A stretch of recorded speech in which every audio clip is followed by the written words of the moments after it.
Jesus Christ knew the time was coming when he would give his life for the world. On the night before his death, he gathered his disciples for the Passover meal, which later became known as the Last Supper. As they ate, Jesus broke bread and shared wine, telling them that his body would be broken and his blood poured out for the forgiveness of sins.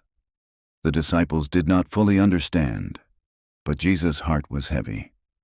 After the meal, Jesus went to the Garden of Gethsemane to pray. He was deeply troubled and sorrowful. Falling to the ground, he prayed to God, asking if the suffering could pass from him. Yet he ended his prayer with obedience, saying, "Not my will, but yours be done." His sweat became like drops of blood as he prayed in agony. While he was still praying, Judas Iscariot, one of his disciples, arrived with soldiers. Judas betrayed Jesus with a kiss. Jesus was arrested and taken away. His disciples fled in fear, leaving him alone. Jesus was brought before the Jewish leaders, where false witnesses accused him. They mocked him, struck him, and condemned him for claiming to be the Son of God. Then he was taken to the Roman governor, Pontius Pilate. Pilate found no fault in Jesus, but because of pressure from the crowd, he gave in. The eunuchs shouted, "Crucify him!" Pilate washed his hands and handed Jesus over to be crucified. The soldiers whipped Jesus cruelly. They placed a crown of thorns on his head and mocked him, calling him King of the Jews. Blood ran down his face and body. He was forced to carry his heavy wooden cross through the streets, but he fell under its weight. A man named Simon of Cyrene was made to help carry it. Jesus was taken to a place called Golgotha, meaning the place of the skull.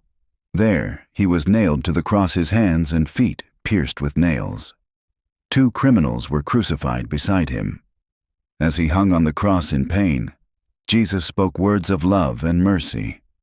He prayed, "Father, forgive them, for they do not know what they are doing." Darkness covered the land for 3 hours. Jesus cried out, my God, why have you forsaken me?" He was carrying the weight of the world's sin. Knowing his mission was complete, he said, "It is finished." Then he cried out, "Father, into your hands I commit my spirit." And he breathed his last. At that moment, the earth shook, rocks split, and the curtain of the temple tore in 2 from top to bottom, showing that the way to God was now open. A Roman centurion who witnessed it all said, "Surely this man was the Son of God." Jesus' body was taken down from the cross and placed in a tomb belonging to a man named Joseph of Arimathea. A large stone was rolled in front of the tomb, and guards were posted. Though his death brought sorrow and silence, it was not the end. Jesus died out of love for the forgiveness of sins and the salvation of mankind. His death became the greatest act of sacrifice the world has ever known.